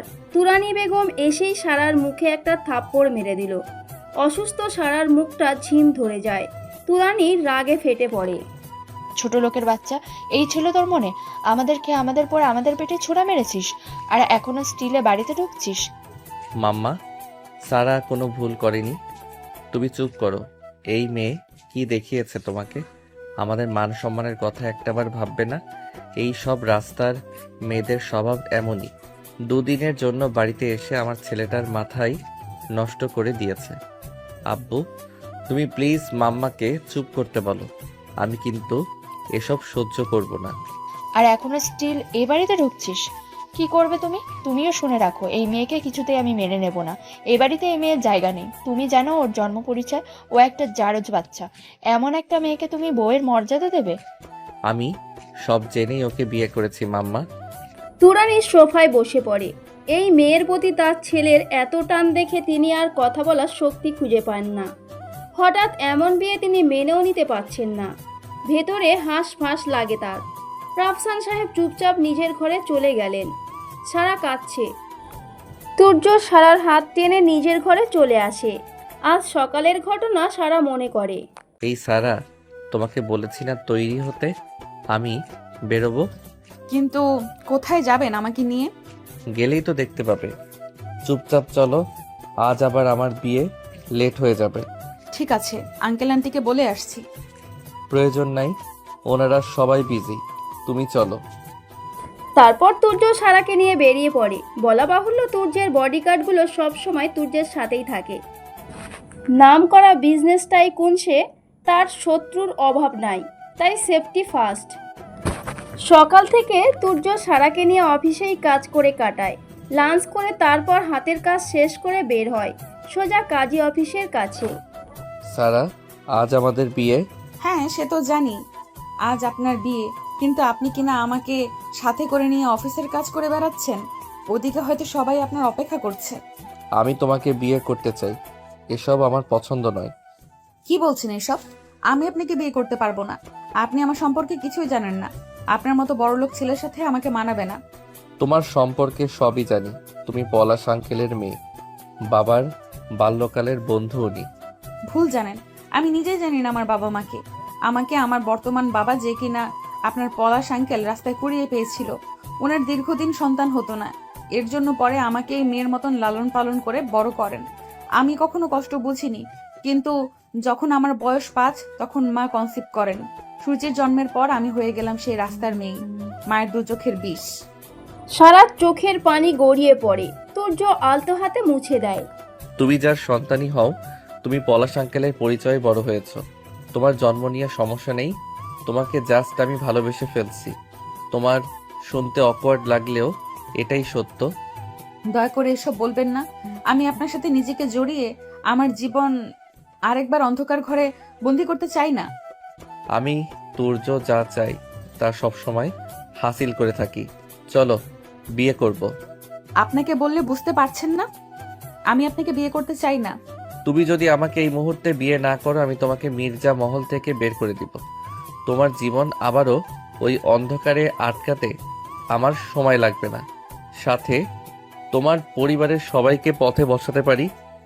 তোমার কি আমাকে ভয় করে না? আপনি এমনটা করবেন না, দয়া করুন আমার উপর।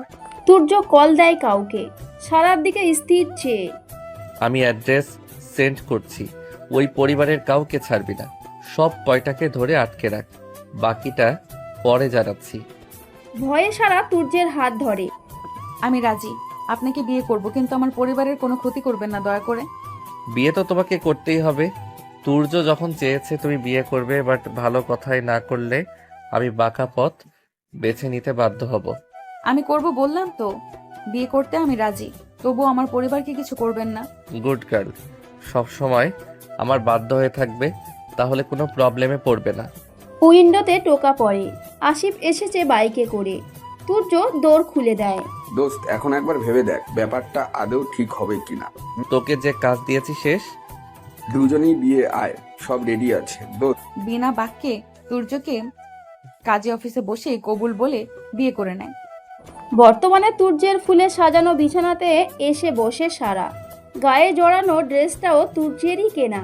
তুর্য এসেই ফ্রেশ হয়ে বের হয়। সারাকে কাঁদতে দেখে কাছে এসে দাঁড়িয়ে ভ্রু কুঁচকে চেয়ে থাকে। সারা ইতস্তত করে। কি হয়েছে, এখানে এসে দাঁড়িয়েছেন কেন? দেখছি মেয়ে মানুষের চোখে উপরওয়ালা কত পানি দান করছে। এই কান্না করতে বিরক্ত হও না? এত কিভাবে কেউ কান্না করতে পারে? আপনি একটা হার্টলেস। যাই বলো, মেয়েদের মতো এত ঘন ঘন কাঁদতে পারি না বাবা। এখন দয়া করে ফ্রেশ হয়ে এসো, আজ আমাদের ফার্স্ট নাইট। এভাবে কেঁদে কেটে সব স্পয়েল করার ইচ্ছা আছে নাকি? সাথে আপনি একটা নির্লজ্জ খবিস। তাই না? এখনো তো তুমি আমার নির্লজ্জের কিছুই দেখোনি। তবে তোমাকে ডেমো দেই। তুর্য হুট করে সারার দিকে ঝুঁকে পড়ে। সারা ভয়ে পিছনে হেলে যায়। তুর্য এক পলক সারার চোখের দিকে চেয়ে কোমল নরম শুকিয়ে যাওয়া ঠোঁট দুটোর দিকে চেয়ে মুখ কাছে নিয়ে আসে। সারা ভয়ে চুপসে যায়। আমি ওয়াশরুমে যাব। এতটুকুতেই ওয়াশরুমে যেতে হবে? এখনো তো ডেমোই দেখাইনি। তুর্য হেসে সোজা দাঁড়াতেই সারা উঠে দৌড় দেয় ওয়াশরুমে। বুক ধুকপুক করছে তার। সকালে সারা যখন ভয়ে জড়সড় হয়ে ড্রয়িং রুমে এসেছে, তুরানিকে দেখে অবাক হয়। সাধারণত এত সকালে সে বাহির হয় না নিজের রুম থেকে। তুরানি সারাকে দেখে ডাক দেয়। এ বাড়ির কিছু নিয়ম কানুন আছে। বাড়ির নতুন বউ ঢ্যাং ঢ্যাং করে ঘুরে বেড়াতে পারে না। সকালে সবার জন্য চা নাস্তা তৈরি করতে হয়। তোমাকে দেখে মনে হয় না সেসব পারবে।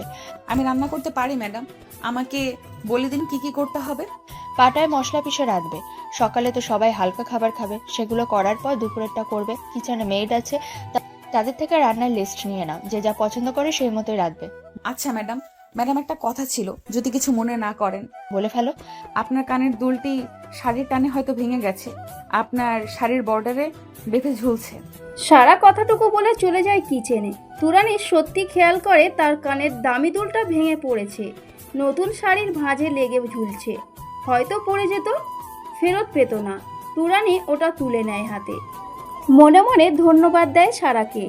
অন্যদিকে তুর্যের ঘুম ছুটে যেতেই সারাকে পাশে না দেখে উঠে বসেই ডাক দেয় সারাকে, যা পুরো বাড়ির লোক শুনবে। সারাও কিচেন থেকে শুনতে পেয়ে চোখ গোল করে নেয় লজ্জায়। আটা মাখা হাতে দৌড়ে এসে হাঁপায়। এই তোমাকে না বলেছি ঘুম থেকে উঠে যেন আমি প্রথম তোমাকেই দেখতে পাই।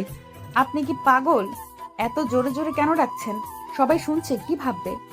আমি আমার বউকে ডেকেছি, এখানে ভাবনার কি আছে? 1 মিনিট, তোমার হাতে আটা কেন? আমি রুটি পরোটা করছিলাম, সকালের নাস্তা।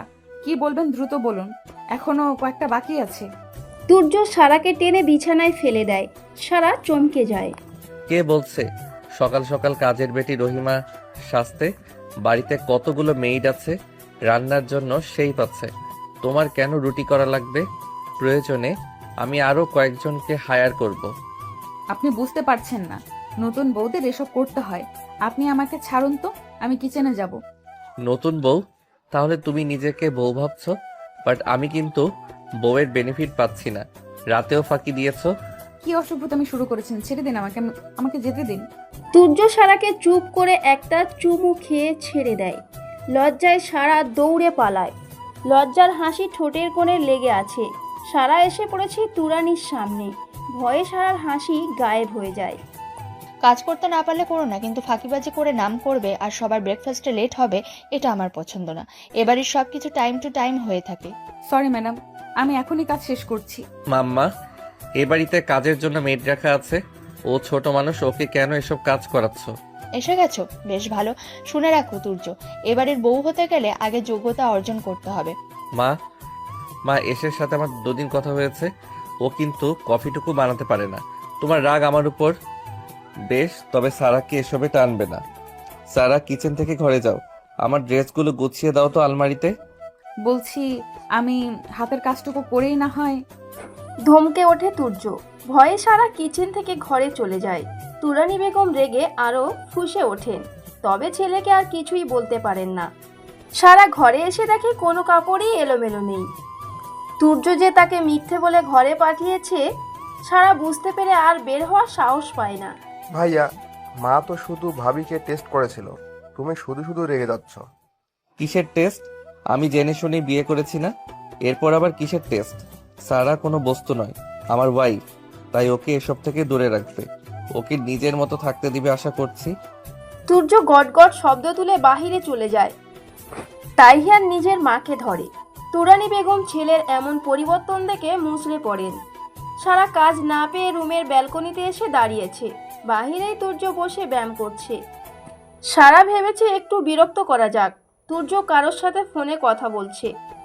কানের ইয়ারফোনটি দেখে সারা বুঝে নিয়েছে যে জরুরি কোনো কথায় বিজি।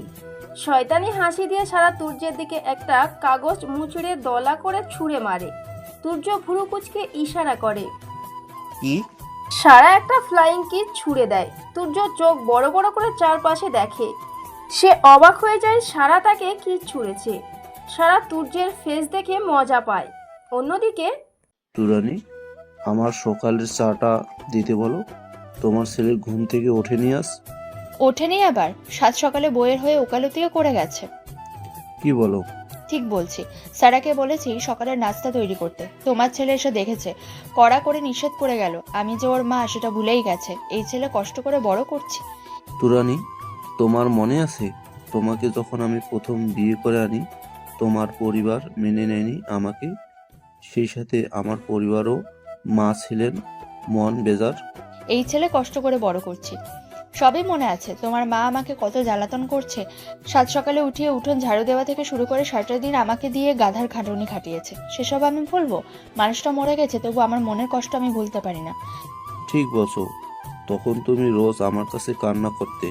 মাকে কিছু বলার মতনও সাহস ছিল না আমার, কারণ তখন আমি ঠিকমতো ইনকাম করতাম না, বাবা মায়ের টাকায় চলতাম। তুমি হঠাৎ এ কথা কেন বলছো বলো তো? ওই সময় আমি বেকার ছিলাম, কিন্তু ওই একই স্থানে আমার ছেলে দাঁড়িয়ে থাকলো। সে একজন টপ বিজনেসম্যান। সে তো নিজের স্ত্রীকে বাঁচাতে এতটুকু স্ট্যান্ড নিতেই পারে। তুরানি বেগম চুপ হয়ে গেলেন। বহু বছর পর সেও কি নিজের শাশুড়ির মতো ভূমিকা পালন করতে চেয়েছিল? অথচ যখন সে বউ ছিল, কত রাত শাশুড়ির দেওয়া কষ্টের জন্য চোখের জলে বালিশ ভিজিয়েছিল। স্বামীর ভালোবাসার সম্পূর্ণটুকু থাকলেও মনে ছিল না সুখ। মানসিক অত্যাচারে দিনরাত তার কত কষ্টে কাটত। অথচ নিজের পছন্দের ছেলেকে বিয়ে করার অপরাধে তখন বাবার বাড়ির দরজাটাও ছিল বন্ধ। সেসব দিনের কথা মনে উঠতেই তুরানি বেগমের চোখ ভিজে ওঠে। আর তোমার একমাত্র মেয়েকেই দেখো, শ্বশুরবাড়ির সবার এত এত ভালোবাসা আদর পেয়ে মেয়েটা খুব সুখেই আছে। শাশুড়ির ভালোবাসা এত প্রখর ছিল যে তিনি একটু অসুস্থ দেখে তোমার মেয়ে নিজ ইচ্ছায় ভাইয়ের বিয়েতে আসেনি, জামাই বারবার বলার পরও আসেনি, সে তাদের কাছ থেকে সেবা যত্ন করেছে। মেয়েটা আমার খুব ভাগ্যবতী, ভাগ্য করে এমন একটা শ্বশুর বাড়ি পেয়েছে। তুমিও কারো জন্য সেই ভাগ্যবতীর ধারক হয়ে যাও, যে তোমাকে পেয়ে একদিন মন খুলে দোয়া করতে করতে বলবে, আমার শাশুড়ি খুব ভালো ছিলেন, আমিও খুব ভাগ্য করে এমন শাশুড়ি পেয়েছিলাম। তুমি সবসময় আমাকে সঠিক পথ দেখিয়েছো, আমি বুঝেছি আমার কি করতে হবে। সারার পিচ্চি মুখটা ভেসে ওঠে চোখে। সূর্য প্রতিদিনের ব্যায়াম শেষ না করেই ঘরে ফেরে। সারা তখনও ব্যালকনিতে দাঁড়িয়ে। সূর্য সোজা ব্যালকনিতে এসে সারাকে কোলে তুলে নেয়। ঘামে ভেজা শরীরে সূর্যকে আরো অ্যাট্রাকটিভ লাগছে। সারা চমকে যায়। কি করছেন কি? ছাড়ুন আমাকে।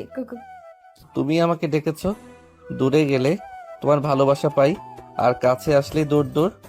কি দেখাচ্ছিলে তখন আমাকে? কিছু না তো, আমি তো ওই পাখিটাকে দেখে করছিলাম। আমাকে তোমার বোকার রাজা মনে হয়? সারা দুই হাতে মুখ লুকায় লজ্জায়। সূর্য তখনও কোলে তুলে ঘোরাচ্ছে সারাকে। সূর্যের ফোন বেজে চলেছে। সারা বার কয়েক বলার পর সূর্য তাকে নামিয়ে দিয়ে ফোনটা রিসিভ করে। একটা সমস্যা হয়ে গেছে। ভাবির মা আছে না, রেহেনা, ওনাকে তো অ্যারেস্ট করা হয়েছে। আমি মাত্র ডিউটিতে এসেছি আর ওনাকে দেখে তোকে কল করেছি। কি কেস? জটিল মাদক। নিউজ বাহির হওয়ার আগে হাইড করো, যে করেই হোক। এখন সবটা আমার রেপুটেশনে এসে পড়বে, তুই বুঝতে পারছিস? বাকিটা আমি লোক পাঠাচ্ছি। আপনি সব সময় এমন ফোনে কথা বলতে থাকেন নাকি? বিজনেস কল অ্যাটেন্ড করতে হয়, বাট বউ বললে অল টাইম ফ্রি। তো এখন দাও, তখন যা দিচ্ছিলে। কি সব বলেন? কোনো লজ্জা নাই? বের হতে হবে আমাকে, ফ্রেশ হয়ে আসি, একসাথে ব্রেকফাস্ট করব। সূর্য সারা একসাথে এসে পাশাপাশি চেয়ারে বসে। তুরানি বেগম আর কিছুই বলেন না, নজর নামিয়ে রাখেন। রাফসান সাহেব চুপচাপ খাচ্ছেন। তাইহান তখন হাই তুলতে তুলতে এসে বসে। বাবা, তুমি কথা দিয়েছিলে ভাইয়ার বিয়ের 12 তারিখ হলে আমাকে চীন ট্যুরের অনুমতি দিবে। বাবা, সামনের সপ্তাহে যাচ্ছি ঢাকা, আমার অ্যাকাউন্টের ট্রান্সফারের করলেই হবে। তোর কোথাও যাওয়া হচ্ছে না, অফিসে থাকতে হবে। আমি প্যারিস যাচ্ছি। হোয়াট? ভাই, তুমি বাইরে যাচ্ছ? কিন্তু তুমি তো... আব্বু একা এদিকটা সামলাতে পারবে না, ওখানের কিছু কাজ আছে, করে সপ্তাহ 2 থেকে চলে আসবো। সারাও সঙ্গে যাবে। সারা, আমি মিন ভাবিও যাবে? মানে তোমরা হানিমুনে যাচ্ছ? রিয়েলি? ধুর, আমি তো ভেবেছি ভাইয়া কোথাও যাবে না, এই সুযোগে আমি যাব। এটা কোনো কথা? ভাইয়া, তোমাদের সাথে তাহলে আমাকেও নিয়ে চলো। তোর কি চায়না চায়না করে মাথা খারাপ হয়েছে তাইয়ান? বড় ভাইয়ের হানিমুনে যেতে চাস? ওরে বাবা, চায়না বলো না, চীন বলবা। আমার ফ্রেন্ডদের সাথে অনেক দিন প্ল্যান এবার। আহা, কখন যাব চীন? তোর ভাই ঘুরে আসুক, তারপর তোর একটা বিয়ে করিয়ে দেব, তারপর বউকে নিয়ে যাস তোর চীন ঘুরতে। বেশ তো, আমি রাজি। মাম্মা, তোমার বান্ধবী নীলুফা আন্টি কিন্তু একটা ঝাক্কাস মেয়ে আছে, আমার থেকে মাত্র 6 বছরের ছোট। বাহ, তাহলে আগে থেকেই পছন্দ করে বসে আছো। বাবার ছেলে আমি, মান রাখতে হবে না? ফাইজলামি বন্ধ করো। আমি শুনেছি নীলুফান্টির মেয়ের হাতে কয়েকদিন চর খেয়েছিস, কথা কতটা সত্য? ভাইয়া, তুমি আমাকে অপমান করবেন না। কি ব্যাপার সারা, তুমি তো কিছুই খাচ্ছ না, তোমার কি খাবার পছন্দ হয়নি? সারা অবাক হয় তুরানি বেগমের ব্যবহারে। মহিলা নিজে থেকে ওকে প্লেটে খাবার তুলে দেন। এতটুকুতেই সারা খুশি হয়ে কেঁদে ফেলবে প্রায়। না না ম্যাডাম, আর লাগবে না, এত খেতে পারবো না। আর কতদিন ম্যাডাম বলবে? মা ডাক, তবে শুনতে পারবো না বুঝি? সারা অবাক হয়, সূর্যের দিকে তাকায়। সূর্য মুচকি হাসি দেয়। সারা বুঝে নেয় তার জীবন থেকে হয়তো দুঃখের দিনগুলো ঘুচিয়ে দিবে। সূর্য নামক মানুষটি হয়ে উঠবে তার প্রিয়জন। ও আমার জীবনটা নষ্ট করে এখন এখানে সবাই আনন্দ করে খানাপিনা করছে। কি দারুণ ব্যাপার, তাই না? এস তুমি আমাকে দেখে খুশি হওনি বুঝি? তোমার জন্য আমার জীবনটা শেষ, আর তুমি তো নতুন পিচ্চি বউ নিয়ে বেশ মজাতেই আছো। মুখ সামলে কথা বলো, না হলে তুমি কথা বলার অবস্থায় থাকবে না। সূর্য, চুপ যাও। এস মামনি, এসে বসো, নাস্তা করো। কিভাবে নাস্তা করবো আঙ্কেল? ওই মেয়েটির জায়গায় এখন আমার বসে থাকার কথা ছিল। আপনার ছেলে এত বড় একটা কাহিনী করলো আর আপনারা প্রতিবাদ করলেন না। দেখো মা, তুর্য এখন একটা ভুল করে ফেলছে। তোমার সম্মান হানির কোনো ইন্টেনশন আমাদের ছিল না। কিন্তু করছেন তো সেটাই। কি ছেলে জন্ম দিয়েছেন যে আপনাদের মাথা নত করে দেয়? Enough is enough. আর একটা কথা বললে তোমাকে ঘাড় ধাক্কা দিয়ে এই বাড়ি থেকে বের করে দিব। যতটুকু যার সম্মান বেঁচে ছিল সেটুকু থাকবে না। আপনি প্লিজ শান্ত হন, রাগ করবেন না। আপু, আমি আপনার কাছে হাত জোর করে ক্ষমা চাচ্ছি। তুমি তো চুপই থাকো। যেদিন শপিং মলে তোমাকে দেখেছি সেদিনই বুঝেছি তুমি কতটা বাজে। একজন বিবাহ ঠিক করা ছেলের সাথে রং তামাশা করে বিয়ে করে ফেলো তোমার মতো রাস্তার মেয়েদের আমার ভালো জানা আছে। গার্ড! গর্জে ওঠে তুর্য। গার্ড এসে হাজির হয়। তুর্যের ইশারায় এসকে ধরে টানতে টানতে বাড়ির বাইরে নিয়ে যায়। মেয়েটির সাথে এমন ব্যবহার ঠিক হয়নি তুর্য। ওই মেয়ের সাহস হয় কি করে আমার বাড়িতে এসে সারাকে রাস্তার মেয়ে বলে? আমরা ওর সাথে অন্যায় করছি। মেয়েটা রেগেছিল, ব্যাপারটা স্বাভাবিক। একটা বিয়ে ভেঙেছে, মেয়েটা মানসিকভাবে কষ্ট পেয়েছে। আব্বু, তোমরা ওর সাথে বিয়ে ঠিক করেছো শুনেই আমি ওকে বলেছিলাম বিয়েটা হবে না। ওকে বলেছি ভেঙে দিতে, বাট ও শোনেনি। আমাকে বিয়ে করার লোভ ওকে এই পর্যন্ত নিয়ে এসেছে আব্বু। সো ওকে আমি সেভাবে কিছুই বলিনি। সারা, তুমি অন্যের কথা বাদ দিয়ে নিজের কথা ভাবো, আর সামনে কিভাবে পড়াশোনাটা শেষ করবে সে চিন্তাটা করো। তুর্য রাগ নিয়ে চলে যায়। সারা মন খারাপ করে। পুরোটা দিন সারা তুর্যের কথায় ভেবে কাটায়। গভীর রাতে তুর্য ফেরে। এলোমেলো পায়ে সারা এগিয়ে ধরে বিছানায় বসতে সাহায্য করে। আপনাকে এমন লাগছে কেন? কি হয়েছে আপনার? এমন ঢুলছেন কেন আপনি? পিচ্ছি সারা, আমার বউ। তুমি জানো আমি আমার বউকে খুব ভালোবাসি, কিন্তু সে আমাকে ভালোবাসে না। কি? আপনি এসব কি বলছেন? সে সবসময় আমার হয়ে কথা বলবে কি? সে সবসময় অন্যের কষ্টের কথা ভাবে, কিন্তু আমার যে তার থেকে দূরে থাকতে কষ্ট হয় সে বোঝে না। আমি ভুল না হলে আপনি কি নেশাপানি করেছেন নাকি? আমি সিনেমায় দেখেছি সবাই লাল পানি খেয়ে এমন করে। আয় হায়, শেষে কিনা আমার বর একটা নেশাখোর। এর জন্যই বাবা বলতো বড়লোকের ছেলেরা ভালো হয় না, ওরা হয় ভাদাইম্মা আর না হয় নেশাখোর। সারার কথা শুনে তুর্য সোজা হয়ে বসে। সে ভেবেছিল একটু নাটক করে সারাকে বোকা বানাবে, বাট সারার কাণ্ড দেখে সে বেকার নাটক করতে চায় না। পরে দেখা যাবে সারা হাত পা ছড়িয়ে কাঁদছে। তুমি সবসময় অদ্ভুত কথা কিভাবে ভাবতে পারো? এখন তো আপনাকে দেখে সুস্থ মনে হচ্ছে। এই, আপনি নাটক করছিলেন? না, সত্য বলছিলাম। বউ আমাকে ভালোবাসে না। বাহিরের দুনিয়ায় আমি টপ বিজনেসম্যান হয়েও ঘরে ফিরলে আমি বউয়ের কাছে হেরো হাজব্যান্ড। তাই আজ যুদ্ধ ঘোষণা করলাম। ভালোবাসা দিবে কিনা বলো? সারা লজ্জা পায়। তুর্য হেসে সারাকে নিয়ে বিছানায় শুয়ে পড়ে। আজকের মতো আল্লাহ হাফেজ। সবাই ভালো থাকবেন, সুস্থ থাকবেন। সবার জন্য ভালোবাসা সবসময়, ইনশাল্লাহ। নতুন গল্প আসতেছে আপনাদের জন্য।